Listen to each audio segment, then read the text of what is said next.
कल हमने डिस्कस किया था साइमल्टेनियस एलिमेंट्री रो ऑपरेशंस की प्रोग्रामिंग करनी थी हमने, और मैंने आपसे ये कहा था कि ये हमारी एक ऐसी वो बेसिक इक्वेशन एप्लीकेशन है, एल्गोरिथम है, जिसको हम आगे की एग्जांपल्स में ऑब्जेक्ट ओरिएंटेड वगैरह में भी इस्तेमाल करेंगे। और हम ये चाहते हैं कि ऑब्जेक्ट ओरिएंटेड में हम हमारी फोकस जो है ना लॉजिक पे ना हो, बल्कि ऑब्जेक्ट ओरिएंटेड कॉन्सेप्ट्स और उसके सिंटेक्स पे हो। तो ये काम अभी करने के हैं इसी वीक में। अगर आपने इस वीक में कर लिया तो हमारी अगली जो क्लास होगी उसमें ऑब्जेक्ट ओरिएंटेड आपकी आसानी से समझ में आ रही होगी। कल की क्लास में जो चीज जो कमी रह गई थी, उस कमी को आज हम पूरा करने की कोशिश करते हैं। कमी ये रह गई थी, जहां तक मुझे याद पड़ रहा है, जहां तक मेरा अंदाजा है, क्योंकि आपकी फीडबैक तो नहीं मिली, लेकिन मुझे ये महसूस हो रहा है कि हमें हमारे करने का काम ये है। उसमें जो कमी रह गई थी, एक सेकंड पहले मैं इसको कर लूं, शेयर कर लूं, फिर आप आगे चलते हैं। यस।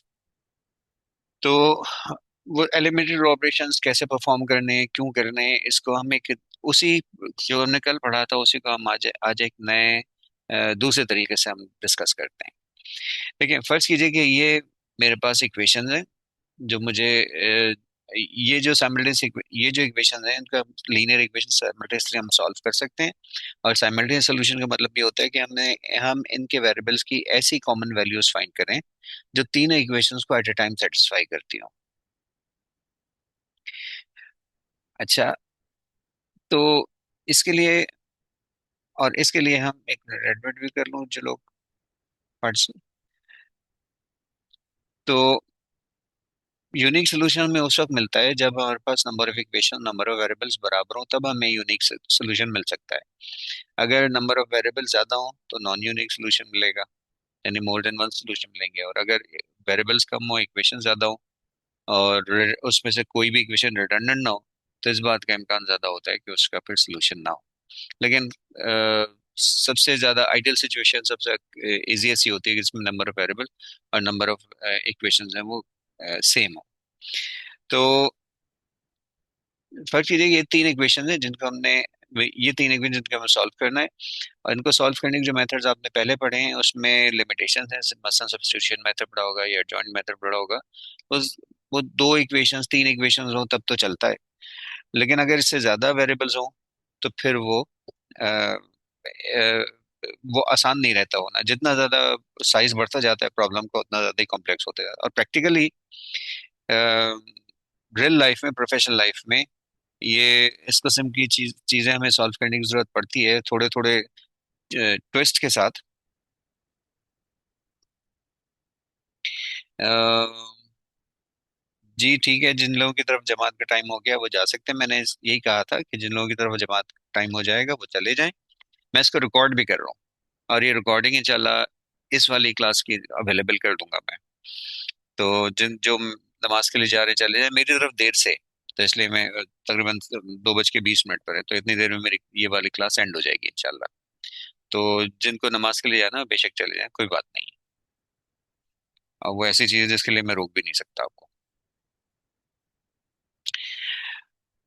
अच्छा, तो मैं आपको ये बता रहा था कि प्रैक्टिकल प्रोफेशनल लाइफ में इस किस्म की सिचुएशन हमारे पास अक्सर आती हैं, खास तौर से डिसीजन सपोर्ट सिस्टम्स में इस किस्म की बहुत सिचुएशंस होती हैं। और लीनियर अलजेब्रा की बेतहाशा एप्लीकेशंस हैं। तो उन सब में हमें मैट्रिसेस की मदद से हमें कुछ एक्शंस परफॉर्म, मतलब लास्ट टाइम जब हमारी टू डायमेंशनल मैट्रिक्स की क्लास हुई तो उसमें आपको बताया था कि किसी इमेज को जूम इन करना, जूम आउट करना, या उसको रोटेट करना, उसका मिरर इमेज फाइंड करना है, इन सब के लिए ये सब चीजें जो है ना सिंपली दो मैट्रिसेस की मल्टीप्लिकेशन से अचीव हो जाते हैं। तो हम करते हैं कि जो डायग्राम है उसके हम कंट्रोल पॉइंट्स ले लेते हैं, कॉर्नर पॉइंट्स ले लेते हैं जिनकी और उन कॉर्नर पॉइंट्स के एक्स वाई कोऑर्डिनेट्स ले लेते हैं। और बल्कि थ्री डायमेंशन में भी ऐसे ही होता है, टू डायमेंशन से थ्री डायमेंशन। तो हम उनके कॉर्नर पॉइंट्स के कोऑर्डिनेट्स ले लेते हैं और उसको हम मैट्रिक्स से मल्टीप्लाई करते हैं, तो उसकी मदद से वो ट्रांसलेट और एनलार्ज और रिड्यूस और ये सारी चीजें उसी के थ्रू होती हैं। तो काफी एप्लीकेशंस हैं इनकी मैट्रिसेस की, जिसको हम मैथमेटिक्स में हम उसको लीनियर अलजेब्रा कहते हैं।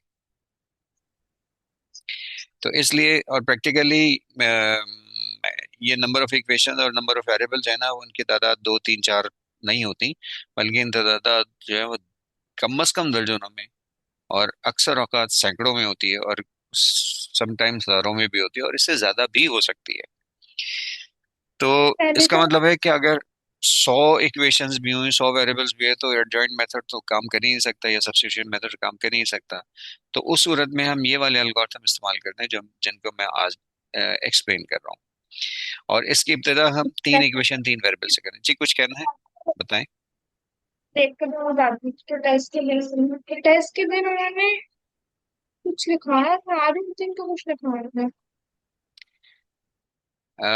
मेरी बिल्कुल नहीं समझ में आया, काइंडली दोबारा कहिए। अगर मुझसे मुखातिब हैं तो दोबारा कहिए, वरना मेरी समझ में नहीं आया, और अगर मुझसे मुखातिब नहीं थे तो काइंडली उसको म्यूट कर लें अपने माइक को। अच्छा, तो उस प्रोसेस को एक्सप्लेन करने के लिए मैंने तीन इक्वेशन तीन वेरिएबल की ये एक सैम्पल वो लिया है। अच्छा, एक मैंने एक और एग्जांपल ली है, और उसको उसको मैं अभी बाद में डिस्कस करता हूँ, मैंने सिर्फ कॉपी पेस्ट कर लिया था। फिलहाल हम इसी इसकी बात करें। ये जो सिमिलरिटीज लिनियर इक्वेशंस हैं, इनको हम मैट्रिक्स फॉर्म में वो करते हैं, मैट्रिक्स फॉर्म में पहले लिखते हैं फिर उनको सॉल्व करते हैं। और मैट्रिक्स फॉर्म में लिखने के लिए आपको पता है कि इसके कोफिशिएंट्स की एक मैट्रिक्स बनती है, और कोफिशिएंट मैट्रिक्स के अलावा एक वेरिएबल्स की मैट्रिक्स बनती है, और एक राइट हैंड वैल्यूज की मैट्रिक्स बनती है। अब कोफिशिएंट्स की मैट्रिक्स बनाने के लिए बोलो वो जो डिटेल्स आमतौर पे मैंने देखा है, मैंने बहुत कम ही टीचर्स को देखा है कि जो उसकी डिटेल बताते हो, लेकिन जब हम ये प्रोग्रामिंग कर रहे हैं, कंप्यूटर साइंस पढ़ रहे हैं, तो फिर उस वक्त तो हमारे लिए मस्ट है कि हम इसकी इसके पीछे की लॉजिक ना वो समझ के आगे चलें, ताकि किसी गलती का चांस ना रहे। तो ये तो आपको पता है, एक कोफिशिएंट्स की मैट्रिक्स बनाना है, एक वेरिएबल्स की मैट्रिक्स होनी है, एक राइट हैंड वैल्यूज की मैट्रिक्स, और ये वो होता ही है कि ये इन इक्वेशंस की वो मैट्रिक्स फॉर्म होती है, इन्हीं की ऑल्टरनेट शक्ल है बस। इस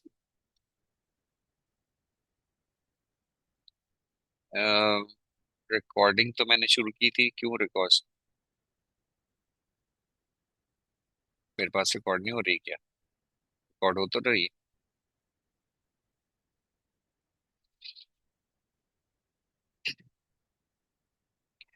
तो इसको जब हम मैट्रिक्स फॉर्म में लिखेंगे तो हमें पहले कोफिशिएंट्स की मैट्रिक्स बनाना है। जब हम कोफिशिएंट्स की मैट्रिक्स बनानी होती है तो हम सबसे पहले डिसाइड करते हैं कि किस रो में कौन सी, एक रो में एक इक्वेशन के कोफिशिएंट्स लिखे जाते हैं।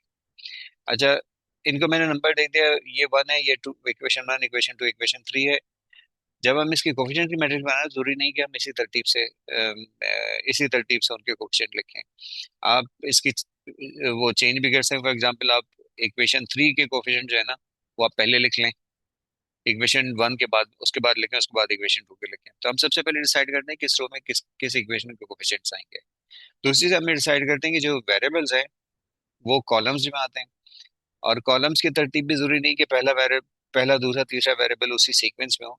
आप इन वेरिएबल्स की सीक्वेंस भी कोई भी रख सकते हैं। तो पहले आप ये चीजें डिसाइड करते हैं, और उसके बाद इसकी जो इक्वेशन है ना वो बनाते हैं।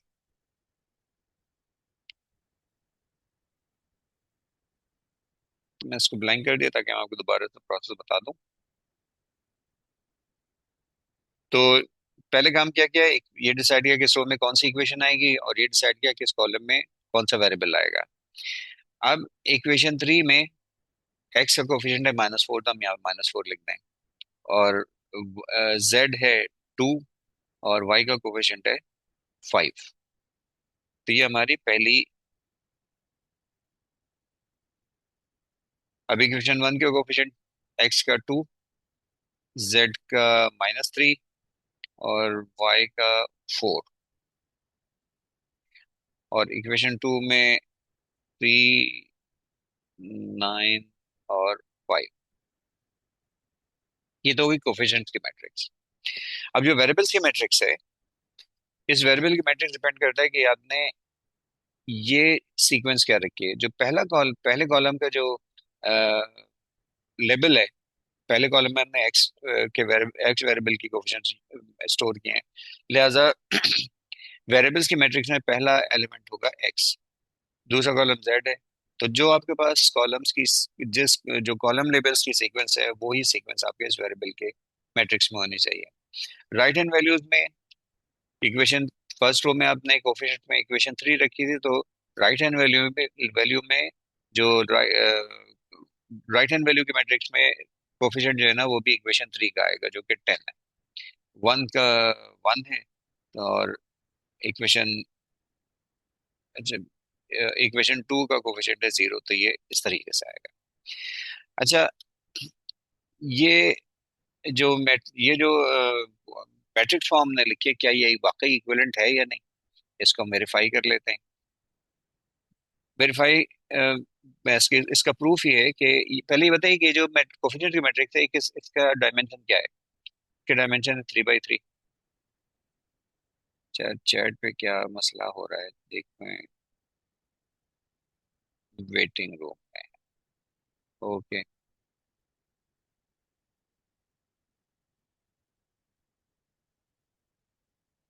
इस वक्त तो कोई वेटिंग रूम में नहीं है, मेरे ख्याल है शायद ये पहले का मैसेज होगा।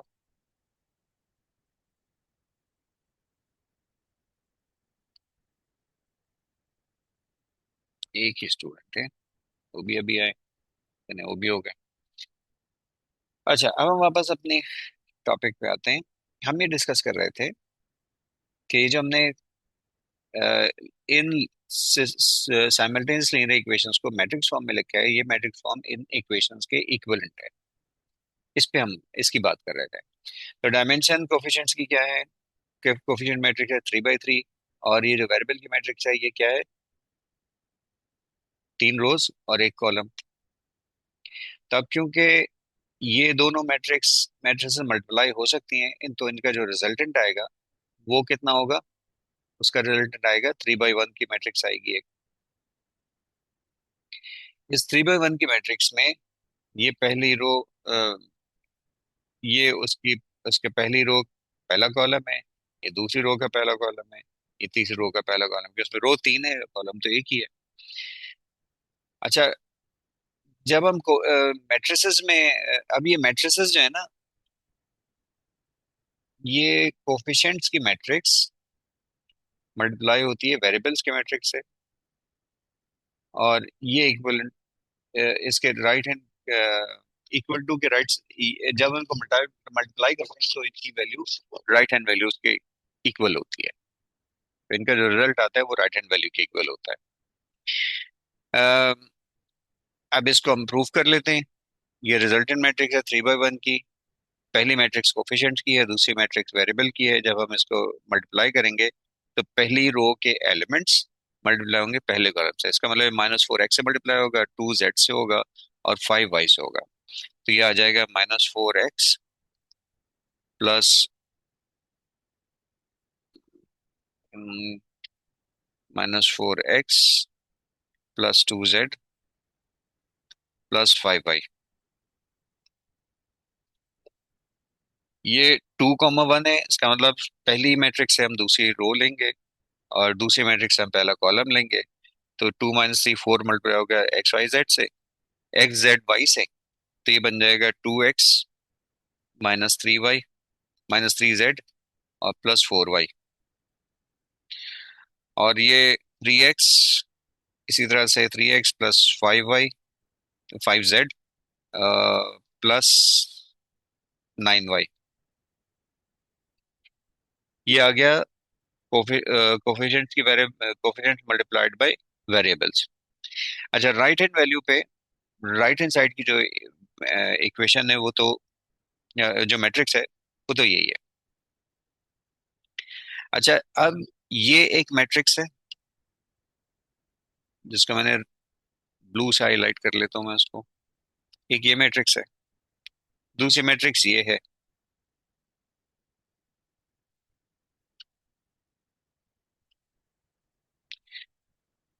अच्छा, हमने जो इक्वेशन लिखी उसमें लिखा हुआ है कि कोफिशिएंट और वेरिएबल की मैट्रिक्स को मल्टीप्लाई करेंगे तो वो राइट हैंड वैल्यूज के बराबर होगी। ये तो स्टेटमेंट है ना कि बराबर हैं, इसका मतलब है दो मैट्रिक्स को बराबर हम कब मानते हैं? जब उनके करस्पॉन्डिंग एलिमेंट इक्वल हो।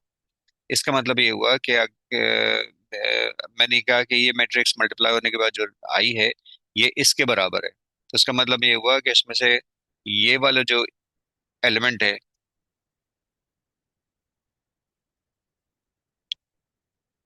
ये किसके बराबर है? ये 10 के बराबर है। और ये किसके बराबर है? ये 1 के बराबर है। और ये किसके बराबर है? ये 0 के बराबर है। तो अब देखें, ये वाली जो मैट्रिक्स है, ये वाली जो फॉर्म आई मल्टीप्लाई करने के बाद, इसको और इसको जरा कंपेयर कर लें। ये इक्वेशन 3 थी, इक्वेशन 3 है, इसके बाद इक्वेशन 1 है, और इक्वेशन 2 है। जरा कंपेयर कीजिए, इनमें कोई फर्क है? आप फर्क नजर आ रहा है? नहीं नजर आ रहा? अच्छा, ये 2 है और ऊपर वाली 1 है।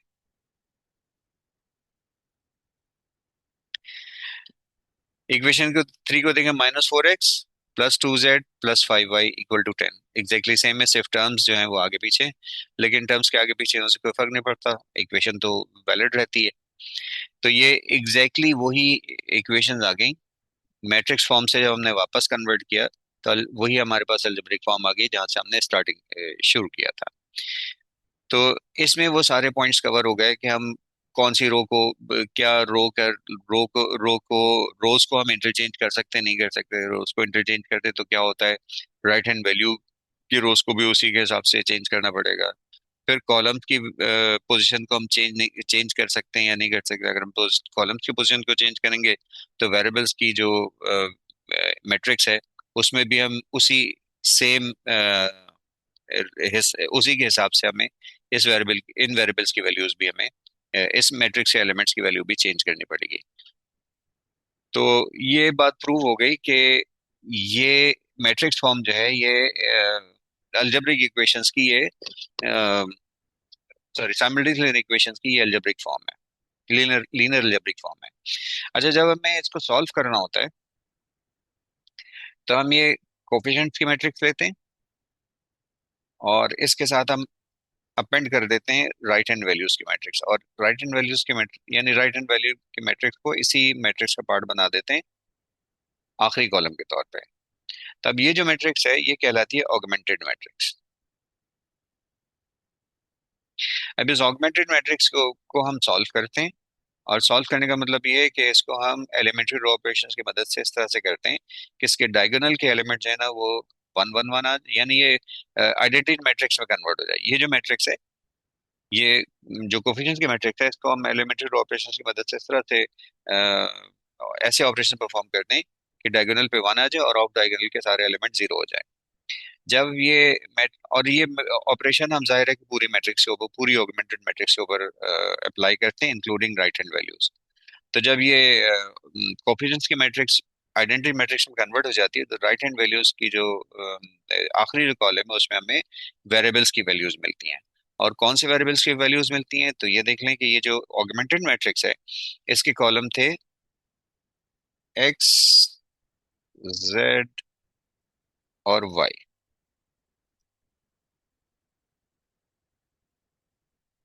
तो अब हम ये करेंगे कि एलिमेंट्री रो ऑपरेशंस की मदद से इसको हम जीरो, इसको हम आइडेंटिटी मैट्रिक्स में कन्वर्ट करेंगे।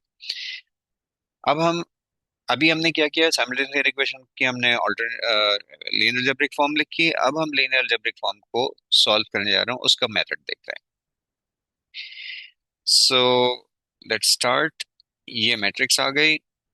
अब हमें अब सबसे पहले एलिमेंट्री ऑपरेटर इसको सॉल्व करने के लिए करते हैं कि जो सबसे डायगोनल पे हमें 1 चाहिए और डायगोनल पे 0 चाहिए।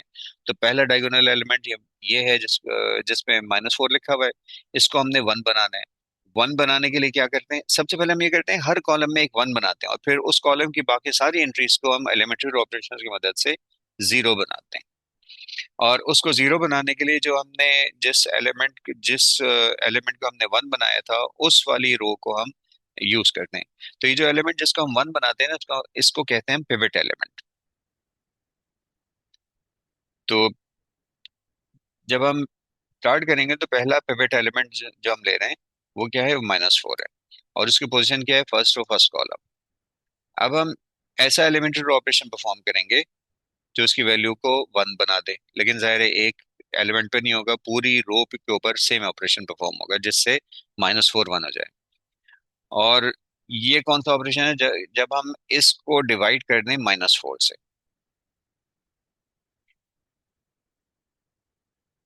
इसको डिवाइड कर दें -4 से, तो ये हो गया 1। सर यही स्टूडेंट्स वेट कर रहे हैं वेटिंग रूम में। ओके,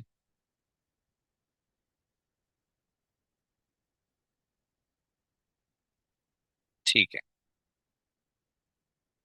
आगे मूव करते हैं। तो हमने पहला एलिमेंट्री ऑपरेशन बंद किया और उसकी मदद से हमने पिवट एलिमेंट को 1 बना दिया। और पिवट एलिमेंट, अच्छा बाकी सबसे पहले काम हमने सिर्फ यही किया ना, तो इसका मतलब ये है कि बाकी सेम फॉर्मेट में कर दूं। रो 2 और रो 3 तो एज इट इज रहेगी। अब हमें एलिमेंट्री रो ऑपरेशन की मदद से इसको 0 बनाना है, फिर इसको भी 0 बनाना है, 2 को 0 बनाना है, फिर 3 को 0 बनाना है। इस काम के लिए हमेशा ये करते हैं कि जो जिस रो में पिवट एलिमेंट आया था, उस हमेशा हम उसको मल्टीप्लाई करते हैं किसी कांस्टेंट वैल्यू से, और जिसमें हमने 0 लाना हो उसमें वहां सब्ट्रैक्ट करते हैं। यानी मुझे R2 में, रो 2 में चेंज करनी है, तो मैं रो 2 पे ऑपरेशन परफॉर्म करूंगा, R2 -2R1। R2 -2R1 का मतलब क्या हुआ? सबसे पहले तो आप 2R1 निकाल लें। 2R1 का मतलब है इसके सारे एलिमेंट्स 2 से मल्टीप्लाई होंगे।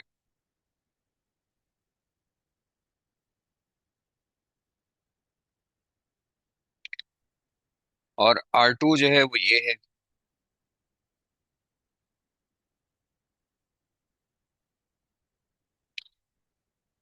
अब इसको अगर हम सब्ट्रैक्ट करें,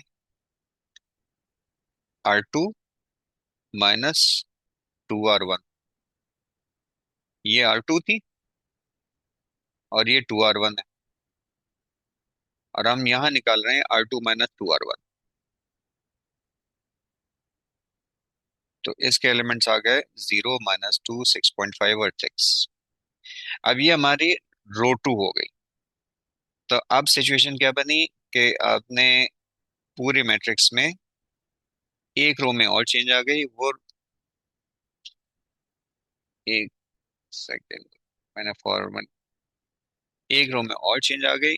अब वो चेंज ये आई है कि अब R2 की वैल्यूज ये आ गई, तो इस रो की जगह पर ये वाली वैल्यूज आ गई,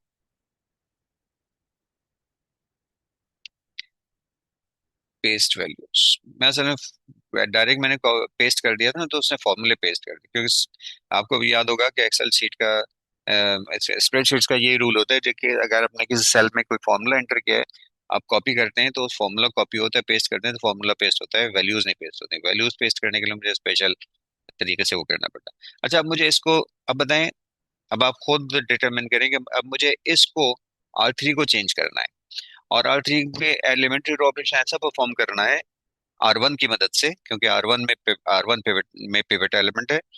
तो R1 की मदद से ऐसा ऑपरेशन परफॉर्म करना है कि ये एलिमेंट 0 हो जाए।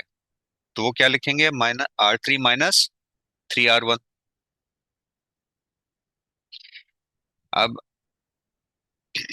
R3, ये आ गई R3, और 3R1,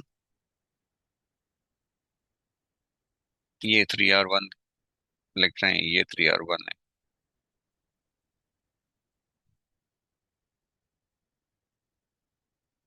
मल्टीप्लाइड बाय, अच्छा, मल्टीप्लाइड बाय 3 नहीं किया था, ये 3R1 आ गया। अब ये R3 -3R1, R3 -3R1, तो 0 हो गया, और बाकी वैल्यूज ये आ गई। तब हमने R3 पे ऑपरेशन परफॉर्म किया, इसका मतलब ऊपर की दो मैट जो वो हैं ऊपर की तो जो रोज हैं वो तो एज इट इज रहेंगी, और चेंज आएगी R3 में, और R3 की नई वैल्यूज ये आ गई, पेस्ट एज वैल्यूज। अच्छा, याद है कि मैं स्प्रेडशीट जो है ना, तो इसलिए यूज कर रहा हूँ क्या, कैलकुलेशन जो है उसकी स्पीड फास्ट हो जाए। लेकिन बेसिकली आपने लॉजिक समझनी है, प्रोसेस देखना है, और प्रोसेस को फिर आपने लॉजिक में कन्वर्ट करना है। ये स्प्रेडशीट में आपसे शेयर कर लूंगा, लेकिन आपने इसको सिर्फ स्प्रेडशीट को नहीं देखना, आपने बाय खुद से ये कैलकुलेशन कैरी आउट करनी है, एग्जांपल्स लेनी है, साइमल्टेनियस लीनियर इक्वेशंस की सॉल्व एग्जांपल्स ले लीजिएगा, कम से कम 3 वेरिएबल हो, 4 वेरिएबल हो। 2 वेरिएबल में आपको सही सेंस पूरा वो नहीं आएगी, इस फील नहीं आएगी इस प्रोसेस की, इसलिए कम से कम 3 वेरिएबल लीजिएगा। अच्छा, अब ये तो हो गई, ये कन्वर्ट हो गया। अब हमें डायगोनल पे, सबसे पहले हम क्या करते हैं, डायगोनल पे 1 लाते हैं। अब डायगोनल एलिमेंट जो है वो है -2। अब -2 को 1 बनाने के लिए एलिमेंट्री ऑपरेशन में क्या करना पड़ेगा, इसके लिए हमें R2 के ऊपर ऑपरेशन परफॉर्म करना होगा, R2 मल्टीप्लाइड बाई 1/-2। ये ऑपरेशन परफॉर्म करेंगे तो अब बाकी एलिमेंट्स ऐसे एज इट इज रहेंगे, सिर्फ R2 चेंज होगी, और R2 होगी, R2 मल्टीप्लाई होगी, R2 का हर एलिमेंट मल्टीप्लाई होगा 1/-2 से। तो ये 1 आ गया, ये ये आ गया, ये आ गया हमारे पास पिवट एलिमेंट का 1। अब हमें ऊपर नीचे की रोज को 0 बनाना है, वही एलिमेंट्री ऑपरेशन परफॉर्म करेंगे। आप सबसे पहले आप चाहे इसको 0 बना लें, चाहे इसको 0 बना लें, वो एक ही बात है, उससे कोई फर्क नहीं पड़ता, सीक्वेंस से कोई फर्क नहीं पड़ता। बस हमें पहला एलिमेंट जो है ना 1 बनाना होता है, पिवट एलिमेंट, और उसकी मदद से हमें बाकी एलिमेंट्स को बाकी रो एलिमेंट्स को हमने 0 करना होता है। अब इसको 0 करने के लिए, और यहाँ क्या ऑपरेशन परफॉर्म होगा, R1 is equals to R1 minus -0.5 R2, यही होगा। तो दूसरे रोजे में कह लें कि ये प्लस हो जाएगा, R1 प्लस 0.5 R2, बल्कि ऐसे को ऐसे ही रहने दें, क्योंकि जब हमें प्रोग्रामिंग करनी होगी ना, तो हमें अ, उसमें कोई ऑल्टरेशन तो हम रूल एक ही रखेंगे कि हम बीच में माइनस साइन डाला करेंगे। ओके, अब R1, ये R1 है, ये आ गई R1। अब 0.5 -0.5 R2, -0.5 R2,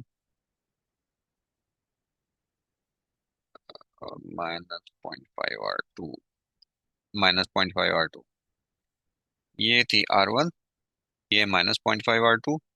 और -0.5 R2 का मतलब है कि सेकेंड रो के सारे एलिमेंट्स को आप मल्टीप्लाई करेंगे -0.5 में, ये 0।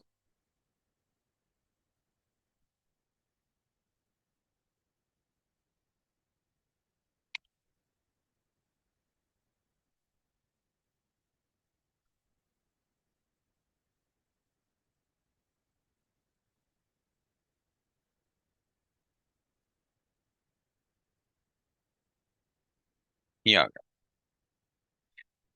और अब इसके ऊपर ऑपरेशन क्या परफॉर्म करना है, आपने ऑपरेशन के ऊपर ये परफॉर्म करना है। कभी कभी इसका अचानक से इसका कॉपी पेस्ट जो है ना वो डिसेबल हो जाता है, तो अब यही हुआ।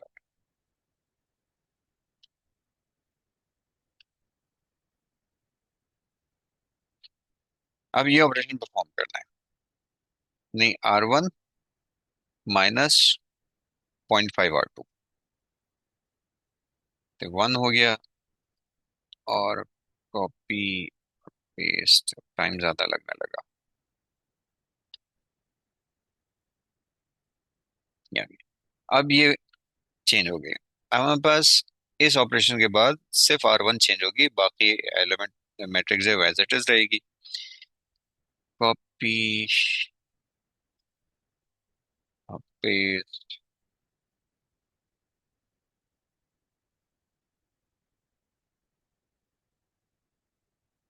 और इसमें सिर्फ R1 में चेंज आएगी।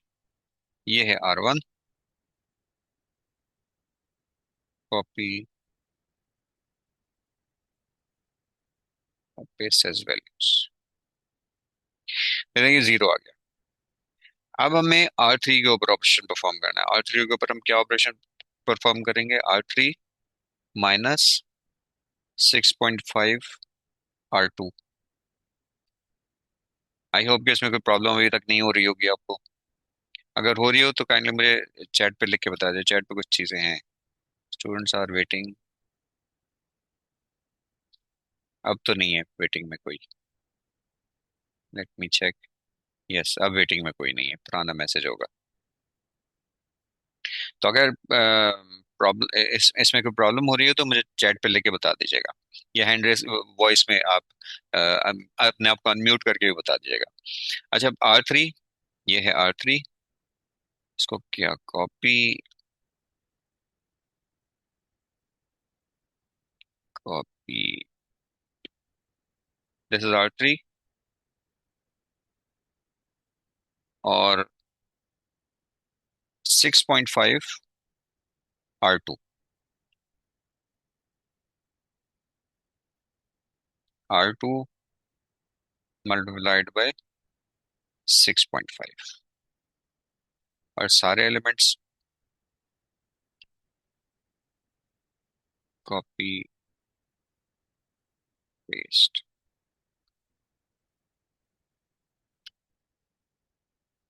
और अब यहाँ पे सब्ट्रैक्ट कर दें। R3 माइनस 6.5 R2, कॉपी और पेस्ट।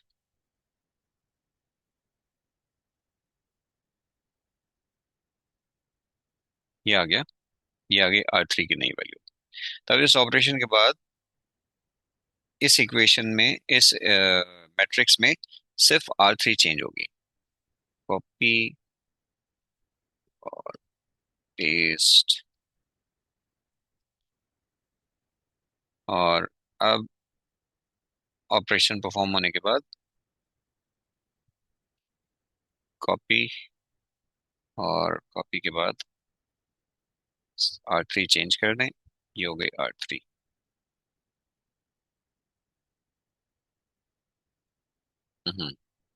पेस्ट एज वैल्यूज होगी,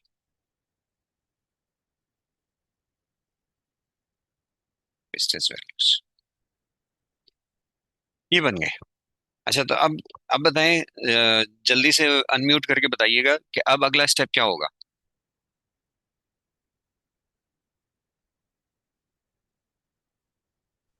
सर R3 को मल्टीप्लाई करा दें 1/33.875 से। यस, लेकिन सिर्फ एक का जवाब आया। मैं तो एक्सपेक्ट कर रहा था बहुत सारे जवाब आएंगे। मैं या तो बोर हो गए या सो रहे हैं, और ये दोनों चीजें नहीं होनी चाहिए, क्योंकि आज। अच्छा भाई, तो 33.875 से क्यों, 1/33.875 से क्यों डिवाइड करेंगे? क्या वजह है? क्योंकि सर सर हमें ताकि वन चाहिए डायगोनल में। डायगोनल पे हमें 1 चाहिए, इसलिए करना पड़ेगा, बिल्कुल सही है। तो अब R3 में चेंज आएगी, और क्या चेंज आएगी? 1/33.875 से मल्टीप्लाई होगा R3। तो बाकी एलिमेंट्स एज इट इज रहेंगे। तो ये तो छोटा सा प्रोसेस है, उसको हम डायरेक्ट ही कर देते हैं, कॉपी और पेस्ट, पेस्ट, और यहीं पे हम डायरेक्ट ऑपरेशन परफॉर्म कर दें। इसका हर एलिमेंट डिवाइड होगा 33.875 से, ये तो जीरो ही रहेगा।